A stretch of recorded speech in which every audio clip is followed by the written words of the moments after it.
मेरठ की इस क्रांति के धरती पे एक अनोखा कार्यक्रम युवा संसद का आयोजन हुआ।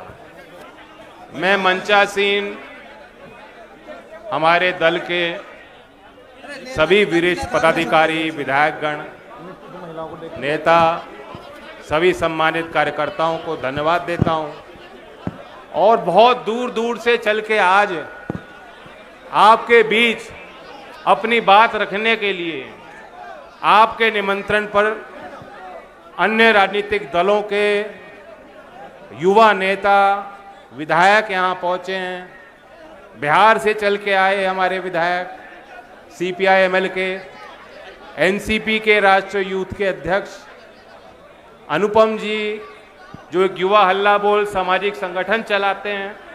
जहाँ कहीं भी उत्तर भारत में भर्ती की प्रक्रिया में जो अनियमितताएं होती हैं, जाति होती है, नौजवान विरोध करना चाहते हैं, तो शायद युवा हल्ला बोल उनकी प्रखर आवाज बनके वहां उनके बीच रहता है। उस संगठन के राष्ट्रीय अध्यक्ष अनुपम जी आए, मैं उनको भी धन्यवाद देता हूं। और रागिनी जी आज उत्तर प्रदेश की विधानसभा में सबसे कम उम्र की महिला विधायक हैं और उन्होंने अपनी जीवन की यात्रा भी आपके बीच यहां साझा की। राजनीति में वो क्यों आई, क्या उनकी मंशा रही। वे डॉक्टर हैं, एम्स से उन्होंने अपनी पढ़ाई की और कोरोना काल में आपकी पीड़ाओं को देख प्रभावित होकर उन्होंने सामाजिक और राजनीतिक क्षेत्र में सक्रिय होने का एक महत्वपूर्ण निर्णय लिया। आज इस मंच से वो सारी बातें आपके बीच में हुई हैं। मैं RJD के बिहार से चल के आए यूथ के अध्यक्ष का भी मैं धन्यवाद और अभिवादन करता हूं। मेरठ की धरती के लोग बहुत प्रोग्रेसिव विचार के लोग और नौजवान यहाँ के हैं। देश और दुनिया में हर कोने में आपको मिल जाएंगे। ऐसा कोई काम नहीं जो यहाँ के लोग किसान परिवार में पल रहे नौजवान ना कर रहे हों। यहाँ आपको साइंटिस्ट मिल जाएंगे, बड़े बड़े इंजीनियर, चाहे इसरो में हो, चाहे नासा जैसी संस्था में हो, विश्व प्रसिद्ध संस्थाओं में मेरठ में जन्मे नौजवान काम संभाल रहे हैं, गौरव हासिल कर रहे हैं। खेल के क्षेत्र में अपने किसानी से देश का पालन पोषण कर रहे हैं, देश की सीमाओं पर तैनात हैं। और मेरठ की एक और पहचान है, जब भी कोई सामाजिक आंदोलन होता है, जब देश को आवश्यकता होती है, जब देश की सरकारों की अवहेलना से, गलत निर्णयों से या देश की संसद के सही तरीके से नीतिगत फैसला जब संसद में नहीं पारित होता, उसके विरोध में भी मेरठ के आम जनमानस की बड़ी भूमिका रहती है, बड़ी भागीदारी रहती है। देश ने देखा है, देश ने गवाही दी है। जब 13 महीने किसान आंदोलन चला, देश की सीमाओं पे किसानों को रोका गया। मेरठ के लोगों ने जब फैसला लिया और निर्णय लिया कि बढ़ चढ़कर अब हम और बर्दाश्त नहीं करेंगे, किसान आंदोलन में शामिल होंगे, तब जाके जो है मामला पलटा और सरकार पे दबाव बनाने में मेरठ की जनता, मेरठ के किसान, मेरठ के नौजवान कारगर और प्रभावी साबित हुए। तो मैं लाख बार वंदन करता हूं धरती का। मेरठ के लोग सब जगह मिल तो जाते हैं, लेकिन जहां भी हों, आज के इस कार्यक्रम के माध्यम से मेरठ के हमारे नौजवानों को एहसास हुआ होगा कि चौधरी चरण सिंह जी को मानने वाले लोग और चौधरी अजीत सिंह जी की इज्जत करने वाले लोग पूरे देश में मिल जाएंगे। बिहार राज्य का एक विशेष स्थान देश में है। हम ये मानते हैं, उत्तर प्रदेश के लोग ये मानते हैं, बिहार के हमारे भाई हैं, कि जब भी देश में सामाजिक परिवर्तन होगा, क्रांति आएगी, सामाजिक न्याय की कोई बात करेगा, तो शुरुआत बिहार से हो।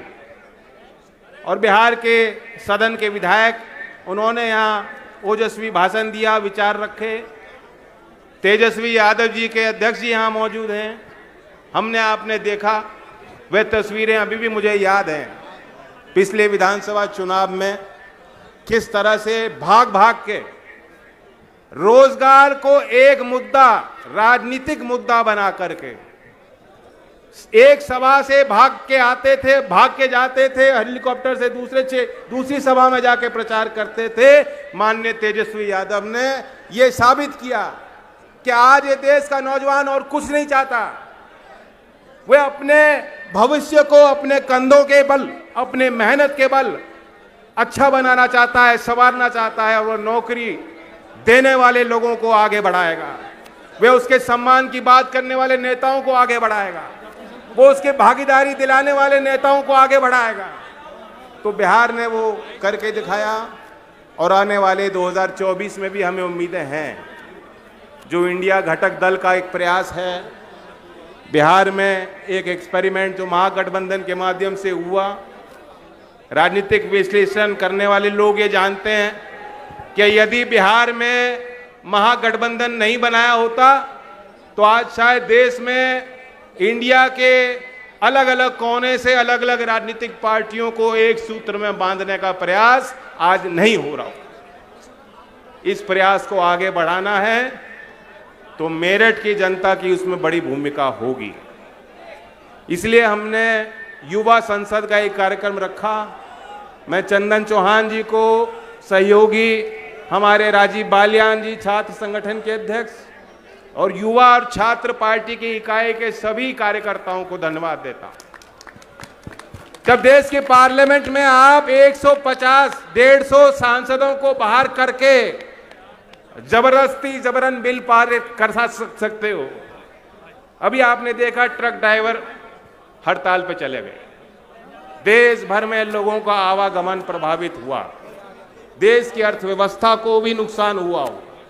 क्यों हुआ? उन्होंने ये कहा कि आपने इतना कड़ा कानून बना दिया, हमें तो मालूम ही नहीं पड़ा, और कल को जो भीड़ के आगे, भीड़ तंत्र के आगे हमें मारा जाएगा तो कौन हमारा बचाव करे। उनकी बातों में भी दम है, कड़े कानून का पक्षधर मैं भी हूं, और ये साबित करता है कि अगर वो कानून एक संवाद के बाद, एक अध्ययन के बाद, गहरा अध्ययन होता, विचार होता, जो कानून को समझते हैं, हर क्षेत्र के लोग कानून से प्रभावित होते हैं, उनकी राय ली जाती और उसके बाद मशवरा के बाद कानून बनता, तो वो एक सार्थक और प्रभावी कानून होता। लेकिन सारे सांसदों को बाहर करके, क्योंकि ये तानाशाही चाहते हैं, ये अपने इनके दिल में तानाशाही है, लोकशाही को नहीं समझते हैं लोग। लोकशाही में जनता की आवाज यूं दबाने वाली सरकारें हमने कभी देश में नहीं देखी। जब 150 सांसदों को बाहर करके कानून बनाओगे और इस तरह से जबरन उनको लागू कराओगे तो इस तरह का विरोध भी होगा। और जब संसद में सकारात्मक चर्चा नहीं हो पा रही, जैसा कि अनुपम जी ने बताया, ये देश की आबादी का औसत आयु कितनी है जानते हैं? उन्होंने तो 27-28 साल बोली, 27 और 28 साल की बात उन्होंने कही, लेकिन जो आंकड़े हैं जो मैंने पढ़ा है वो 29 साल। हम तो सेंसस के आधार पर बोलेंगे, जो सेंसस होगा तब पता लगेगा। पिछले सेंसस में और आंकड़ों के हिसाब से देश की आबादी की औसत आयु 29 वर्ष है, लेकिन विधान पालिकाओं में वही औसतन आयु 60 के करीब चली जाती है। तो जो सवाल इस संसद के माध्यम से उठाना चाहते थे, ये युवाओं का कार्यक्रम है, युवाओं के द्वारा संचालित कार्यक्रम है। हमारी पार्टी ने पहली बार इस कार्यक्रम का आयोजन किया और हमारे बड़े बड़े नेता पीछे रहे और आगे उन्होंने नौजवानों को करके कार्यक्रम को संचालन कराया। क्यों कराया? क्योंकि हम सबको एहसास होना चाहिए। ये जो लोग बोलते हैं कि जी देश में कोई विकल्प नहीं है, मोदी जी हैं, उनके सामने कोई है नहीं, 140 करोड़ देश में और कोई नेता नहीं है। ये देश में नाली का निर्माण होगा तो मोदी जी मुस्कुराते दिखाई देंगे, देश में पंचायत घर का निर्माण होगा तो थैंक यू मोदी जी बोला जाएगा, आप टीका लगाओगे यहाँ और सर्टिफिकेट दिया जाएगा, उसमें भी उनकी तस्वीर लगाई जाएगी। यहाँ तक कि जो पहले भी अनाज वितरण की योजनाएं थीं अनाज वितरण के गरीबों के लिए राशन की व्यवस्था पहले भी तो थी। पहली बार है कि उस बोरी पे भी जो प्रधानमंत्री की तस्वीर लगाई गई। ये दिखाना चाहते हैं कि एक आदमी देश को चला रहा है, एक आदमी देश को चला रहा है। लेकिन हम ये दिखाना चाहते हैं कि देश के नौजवानों पे भरोसा कीजिए। जो 29 वर्ष देश की आयु है, उन नौजवानों को सामाजिक क्षेत्र में, राजनीतिक क्षेत्र में यदि सारी पार्टियां मिलकर भागीदारी देंगी तो 140 करोड़ की आबादी के देश में मोदी जी को तो बहुत पीछे छोड़ देंगे। मेरठ में इतने काबिल युवा हैं, प्रधानमंत्री और विधायक और सांसद बनने लायक नौजवान यहां हैं। और एक नई लीडरशिप, एक नया संकल्प और एक नया नेतृत्व देश के लिए हमें तैयार करना होगा। मैं देख रहा हूं यहां पगड़ी और टोपी पहनने वाले भी हमारे पुराने वर्कर, उन्होंने वो जमाना भी देखा। महिला बैठी हैं, जब वोटिंग का टाइम होता था तो टोली बना के गांव की महिलाएं ट्रैक्टर ट्रॉली पे पीछे बैठ के पैदल चल के गीत गाते गाते लोकतंत्र के उस पर्व में शामिल होती थी। उस समय कोई बड़ा प्रचार तंत्र लोकदल के साथ नहीं होता था। चौधरी चरण सिंह जी की वकालत करने के लिए कोई पैसे वाला व्यक्ति, कोई मीडिया चैनल, कोई उद्योगपति कभी कुछ नहीं कहता था। लेकिन ये आपका तंत्र, कार्यकर्ताओं की मेहनत बेहद प्रभावशाली होती थी। तो इसलिए हमारा मुकाबला बड़े ताकतवर लोगों से है। देश भर में आप देख रहे हैं बीजेपी अपने आप को सशक्त कर रही है, वो अपने आप को मजबूत कर रहे हैं। हम तो यहां ठंड में ठिठुर रहे हैं, मोदी जी बीच का आनंद ले रहे हैं। और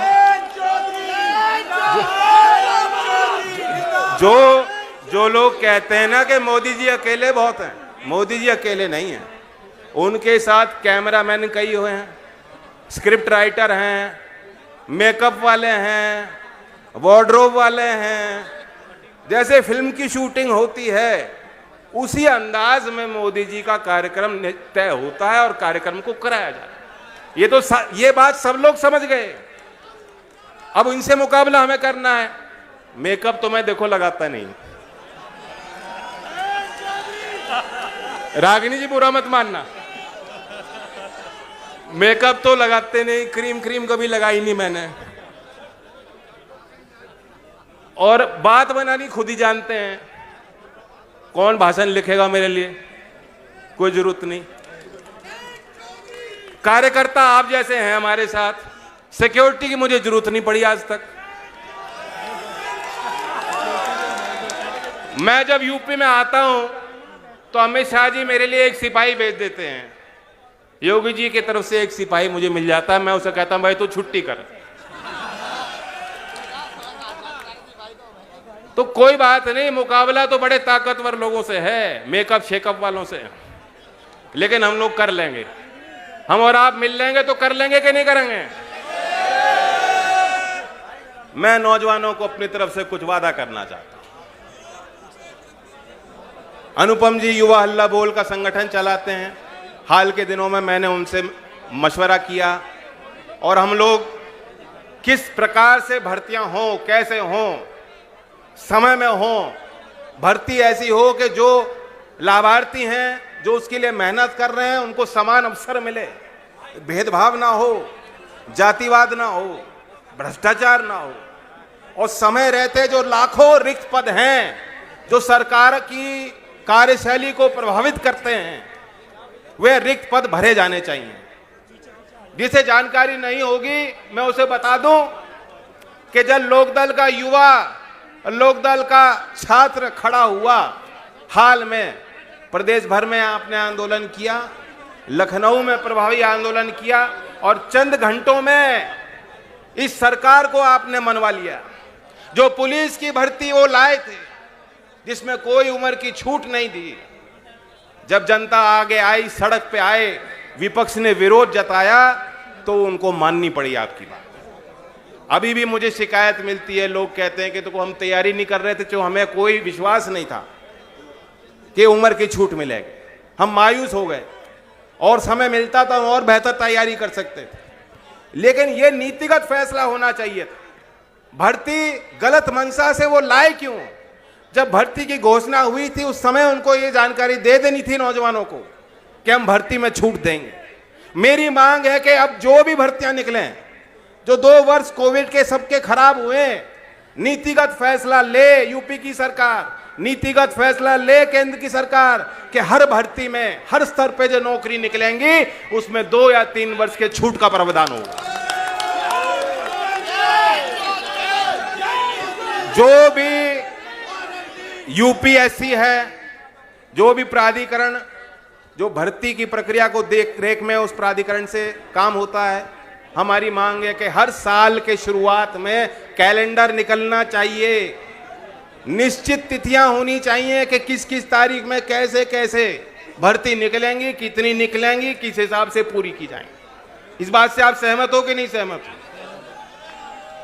मैं कुछ शब्द उत्तर प्रदेश में मुख्यमंत्री के आवास के कुछ कदम दूर बैठे, देश के राजधानी में, प्रदेश की विधानसभा में उससे कुछ कदम दूर बैठे, लखनऊ में बीजेपी के कार्यालय से कुछ ही कदम दूर बैठे 69,000 शिक्षक भर्ती में जो पिछड़े और अनुसूचित जात के हमारे लाभार्थी जो उसमें प्रार्थी थे, जिन्होंने आवेदन किया, उनके खिलाफ जो जाति हो रही है, लगातार सैकड़ों दिन से वो लोग वहाँ बैठे हैं। मैं भी उनके बीच गया हूँ। वो भूख हड़ताल करने को मजबूर हुए हैं, लेकिन कुछ कदम का फासला है। मैं आज इस मंच से प्रार्थना करता हूँ कि योगी जी अपने घर से बाहर निकलिए, अपने किसी नेता को उनके पास भेजिए, अधिकारी को उनके पास भेजिए, उनकी बात की पूरी सुनवाई कीजिए। उनके प्रतिनिधि यहाँ आए भी हैं, बहुत दूर से चल के आए हैं। ये अकेली आपकी लड़ाई नहीं है, ये प्रदेश के हर नौजवान की लड़ाई है। आज जो आपके साथ हो रहा है, वो कल जो आज नौजवान सोच रहा है कि मेरी लड़ाई नहीं, उसे बता देना चाहता हूं कल आपके साथ भी यही होगा। तो यही मौका है, हम आपके साथ पूरी तरह से हैं। बिहार में हमने देखा जब शिक्षक भर्ती हुई तो यूपी के छात्रों ने वहां आवेदन किया। जो योगी जी कहते हैं कि हमने करोड़ों को नौकरी देनी है और करोड़ों को दे दी, अगर ऐसे ही हालात अच्छे होते यूपी के, तो यूपी के लोग जाके बिहार में आवेदन नहीं कर रहे होते नौकरियों के लिए। मजबूरी में लोग कर रहे हैं, घर से छोड़ के इतना दूर कोई नौजवान नहीं जाना चाहता। मैं तो यहाँ की मानसिकता जानता हूँ। मेरठ में किसी सरकारी कर्मचारी का तबादला बिजनौर हो जाएगा तो सबसे पहले वो मेरे पास आएगा, कहेगा भाई साहब तबादला करा दो, बहुत दूर चला गया, मैं मेरठ में ही रहना चाहता हूँ। यही मानसिकता है हमारे लोगों की। अब मजबूरी में जा रहे हैं बिहार, वो भी हमारा अपने लोग हैं बिहार में, प्रेम भाव है, भाईचारा है, लेकिन वो एक प्रतीक है कि एक आर्थिक तंगी के दौर से आम लोग गुजर रहे हैं। यहाँ तक कि यहीं मेरठ की धरती के मवाना क्षेत्र के किसान ने आत्महत्या कर ली। अधिकारी उनकी सुनवाई नहीं कर रहे थे, बहुत मजबूर होकर उन्होंने फैसला लिया। उस परिवार के प्रति मैं अपनी संवेदना व्यक्त करता हूँ। लोनी क्षेत्र से भी इस तरह की घटना सामने आई है कि अधिकारी की शिकायत, अपनी फरियाद लेके लोग पहुँचते हैं और उनकी सुनवाई नहीं होती और फिर मजबूरी में गलत फैसला लोग लेते हैं। तो न्याय नहीं हो रहा लोगों के साथ। जो 4 मुख्य स्तंभ आज की बैठक में ये प्रस्ताव रखे गए हैं, मैं भी अपना समर्थन देता हूँ। न्याय, स्वतंत्रता, समता और समरसता, ये भारतीय समाज के मूल आधार हैं, ये हमारे संवैधानिक मूल्य हैं। चौधरी अजीत सिंह जी ने उस समय किसानों की बात रखी थी, जब मुझे याद है मथुरा में एक बड़ा आंदोलन हुआ, वहाँ होडल की मंडी में छाता क्षेत्र के किसान अपने फसल को ले जाना चाहते थे और बिकवारी करना चाहते। उसी तरह से यहाँ आप देखते हैं कि जो हमारा लगा क्षेत्र है, धान की बिकवारी भी किसान वहाँ करते हैं। तो उसी प्रकार से किसान अपनी फसल को ले जा रहे थे, हरियाणा की सरकार ने उस पर रोक लगाई। चौधरी अजीत सिंह जी उस आंदोलन में शामिल हुए और ट्रैक्टरों के काफिले को लेके वहाँ चले गए। वो उन्होंने इसलिए किया था कि कोई संवैधानिक तौर पे कोई रोक नहीं लगाई जा सकती। आज जो अखंडता की बात करते हैं, वन नेशन वन इलेक्शन की बात करते हैं, वन नेशन वन मार्केट की बात करते हैं, उस समय उनको याद रखना चाहिए कि चौधरी अजीत सिंह जी ने किसानों को एक राज्य से दूसरे राज्य में अपनी फसल ले जाकर बेचने पर जो प्रतिबंध लगते थे उसे हटाने की बात कही। और आज हम देखते हैं कई राज्यों में, क्योंकि ये बिंदु लिखा हुआ है हमारे इसमें, कई राज्यों में हरियाणा सरकार ने एक फैसला लिया था कि हरियाणा में हम 75% नौकरियां लोकल को ही देंगे। यह असंवैधानिक है। और ये फैसले जब कोर्ट में जाते हैं तो कोर्ट भी क्योंकि जानती है, कोर्ट में भी उनको समर्थन नहीं मिलता। तो नौजवानों से मेरी अपील है, ये लुभाने वाली बात, मीठी मीठी बात लोग करते हैं। अब मेरठ में भी आके कोई कह सकता है कि मेरठ में जितने उद्योग लग रहे हैं मेरठ के लड़कों को नौकरी मिलेगी, नोएडा में भी मांग उठ सकती है। लेकिन यूपी का आदमी तो देश भर में है, यूपी का आदमी कितना हरियाणा में जा रहा है। तो यूपी के नौजवानों के साथ भेदभाव हो, मैं इसका पक्षधर कभी नहीं हो सकता, मैं ऐसी ताकतों के साथ कभी खड़ा नहीं हो सकता। और इसलिए हमने बात रखी है स्वतंत्रता की। नौजवानों को आगे इसलिए भी रखना जरूरी है कि आने वाले वर्षों में सारे मुद्दे बदल जाएंगे। जलवायु परिवर्तन एक ऐसी चीज है जिसे अब कोई इनकार नहीं कर सकता। किसान भी जानते हैं, पहले जिस समय पे बारिश होती थी, जिस समय पे मौसम खुला रहता था, उस अनुमान से अपनी खेती किसान करते थे। लगातार पिछले एक दशक में बेमौसम बारिश से, ओले से, कोहरे से किसान का नुकसान हुआ है। और किसान का वो प्रैक्टिकल अनुभव है। अब किसान ये मानने लगे हैं कि जलवायु परिवर्तन हो रहा है, सरकारों को उसके लिए तैयार होना होगा। मैं आपको याद दिलाता हूं, 2015 में पेरिस में समझौता हुआ, करार हुआ, फ्रांस के पेरिस में समझौता हुआ। 195 देशों ने करार किया, सहमति रखी कि देश दुनिया के तापमान को 2 डिग्री से बढ़ने से कम रखेंगे। जो प्री इंडस्ट्रियल तापमान है उससे 2 डिग्री के बैंड में ही रखेंगे और 1.5 डिग्री तक हम सीमित रखने की कोशिश करेंगे। अब हालात ये हो गए, 2015 में समझौता हुआ था और कुछ अनुमान ये हैं कि उस समझौते और करार के तहत उससे कई गुना ज़्यादा तापमान बढ़ सकता है। जब 1.5 डिग्री तापमान अगर बढ़ जाएगा तो क्षेत्रों में बाढ़ होगी, अकाल आएगा, खेती किसानी पूरी तरह से बदल जाएगी। कई जो द्वीप देश हैं उनके सामने बहुत बड़ी समस्या होगी। बांग्लादेश जैसे देश, वहां भयंकर बाढ़ आने का अनुमान है, तो इन देशों से पलायन हमारे देश के अंदर भी होगा। तो सारी नई समस्याएं होंगी। ऐसे में अगर हम 60 साल के किसी व्यक्ति को आज नेता बनाते हैं और मानते हैं, वो तो ये कहेगा भाई 2050 तक मुझे रहना ही नहीं है। ये तो नौजवानों को आगे रखना पड़ेगा। हम देख रहे हैं देश में किस तरह का नंगा नाच हो रहा है। बीजेपी की सरकारें पूरी तरह से प्रशासन को पार्टी में सम्मिलित करके कार्यक्रम चला रही हैं। विकसित भारत, मोदी जी कह रहे हैं 2047 में हमें देश को विकसित करना है। कैसे होगा बताओ? और कुछ नहीं हो रहा। मैं जानता हूं, मेरे तो संपर्क हैं अधिकारियों से भी, मुझे अधिकारियों ने संपर्क करके बताया कि हम जनहित का एक भी काम नहीं करा पा रहे हैं। हम अपने जो सरकारी काम हैं उनकी समीक्षा नहीं कर पा रहे हैं, निरंतर दौड़ में हैं। अब फलाना प्रभारी मंत्री आ रहा है, अब बीजेपी का विधायक है, अब उसकी मीटिंग करानी है, अधिकारियों की मीटिंग करानी है। वो कह रहे हैं हम कब देखें विकास कार्य। हमें तो बाउंसर की तरह यूज किया जा रहा है कि बीजेपी की मीटिंग में बाउंसर की तरह एसएसपी को और डीएम को खड़ा कर दिया जाता है।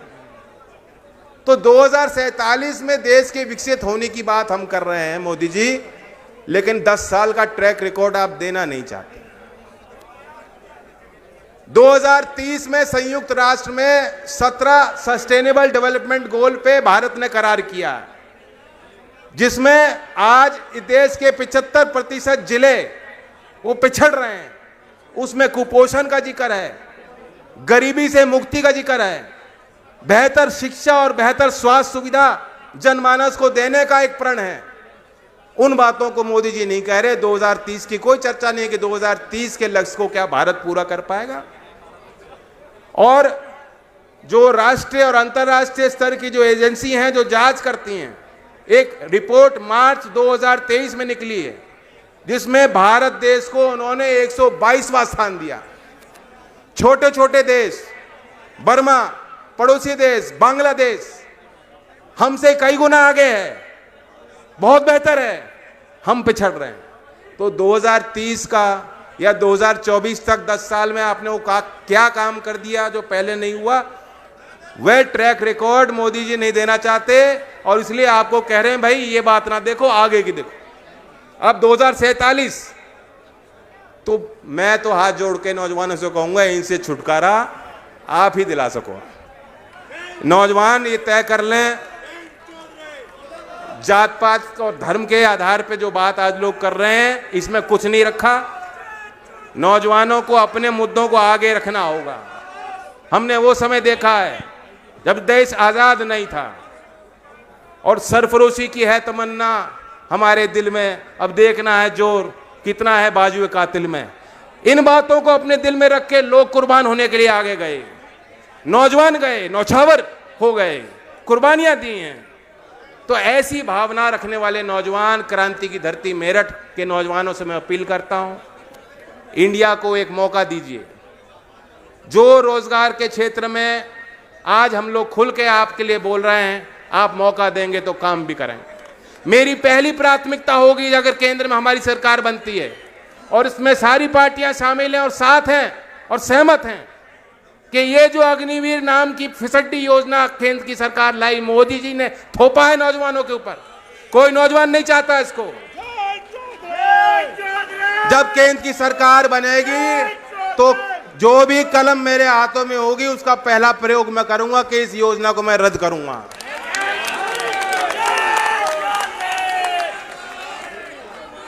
और नौजवानों को सम्मान दिलाने के लिए, राजनीतिक भागीदारी देने के लिए भी मैंने संसद में कानून का प्रस्ताव रखा है।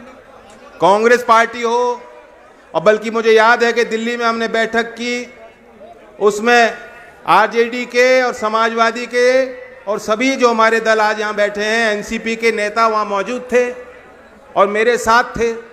जब मैंने बात रखी कि देश में आप 21 साल में नौजवान शादी कर सकता है, वो पिता बन सकता है, वो माँ बन सकती है, बच्ची 21 साल की उम्र में वोट कर रहे हैं, पार्षद बन सकते हैं, प्रधान बन सकते हैं, अधिकारी बन सकते हैं, आप अपना व्यापार बना सकते हैं और लोगों को 21 साल की उम्र के बच्चे आज नौकरी भी दे रहे हैं। आप खिलाड़ी के तौर पे देश के लिए सम्मान भी हासिल कर रहे हैं, लेकिन चुनाव नहीं लड़ सकते एमएलए का। एमपी बनने तो दूर, एमएलए भी नहीं बन पाओगे। तो मोदी जी तो गारंटी देते हैं, उनकी एक ही गारंटी है नौजवानों। सबसे पहली गारंटी मोदी जी की क्या है? ना मिलेगी नौकरी, ना होगी शादी।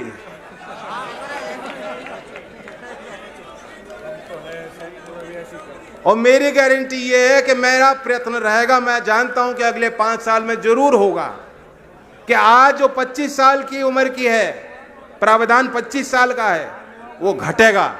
और अगर आप 21 साल में वोट दे रहे हो तो 21 साल में चुनाव लड़ने की छूट भी नौजवानों को हम लोग दिलाएंगे। तो युवा संसद के माध्यम से नौजवानों को ये मेरा वादा है और मैं उम्मीद लेके आया हूं कि 2024 का जो अगला पड़ाव होगा उसमें आप अपने शक्ति प्रदर्शन करेंगे। इन्होंने आपको रोका दिल्ली जाने से, बार बार रोका। 13 महीने किसानों को रोका गया दिल्ली जाने से, रोका गया कि नहीं रोका गया? तार बिछाई गई, सबको झेला आपने। सामाजिक आंदोलन में जब दिल्ली जाने से किसानों को रोक सकती है सरकार, लेकिन राजनीति को नहीं रोक सकती। वोट देकर मेरठ का किसान, पश्चिमी उत्तर प्रदेश का किसान निश्चित दिल्ली जाएगा, जाएगा, जाएगा। कोई नहीं रोक सकता उस किसान को। संसद में बैठने से उस किसान को कोई नहीं रोक सकता। वो वोट के माध्यम से होगा। तो मैं उम्मीद करता हूं कि वोट को सुनिश्चित कीजिए। जब भी चुनाव आयोग की प्रक्रिया होगी, नौजवान अपने बूथ की लिस्ट लें, अपने वोट को देखें, अपने परिवार की वोट को देखें और इंडिया घटक दल के जो वोटर हैं उन वोटर को एक घर घर में जाकर उनके पास जाकर उनकी वोट सुनिश्चित कराएं और सुरक्षित कराएं। और 24 में जब चुनाव होगा, कोई दाएं बाएं देखने की जरूरत नहीं है। हमारे अपने मुद्दे हैं, उन मुद्दों पे हम चुनाव लड़ेंगे। कोई दाएं बाएं देखने की जरूरत नहीं, अपनी वोट पड़वाएं और अपनी संख्या बढ़ाएं। युवा संसद के इस कार्यक्रम सफल आयोजन के लिए मैं बधाई देता हूं। और एक कोना मेरठ है, मैं ये चाहता हूं कि अगला अगर हमारे अध्यक्ष जी राजी हों तो आगरा में जल्द एक युवा संसद का कार्यक्रम हम लोग करेंगे। और मैं आमंत्रित करता हूं जो सभी राजनीतिक दल के नेता आज मौजूद हैं वो उस तारीख में भी आएं और अपनी बात रखें। धन्यवाद। जय हिंद, जय भारत।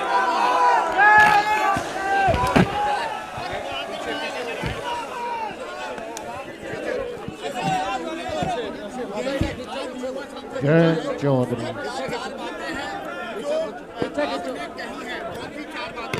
देखिए, मैं बताऊं, पहले तो युवा संसद कार्यक्रम एक यूनिक प्रोग्राम हमने किया। युवाओं को राजनीतिक मंचों से मौका नहीं मिलता है, वो दरी बिछाने तक और भीड़ जुटाने तक मंच में उनको कई बार चढ़ने में नहीं दिया जाता। तो बड़ी खुशी हुई मुझे कि लोकदल के प्रयास हुआ, विभिन्न दल के युवा नेता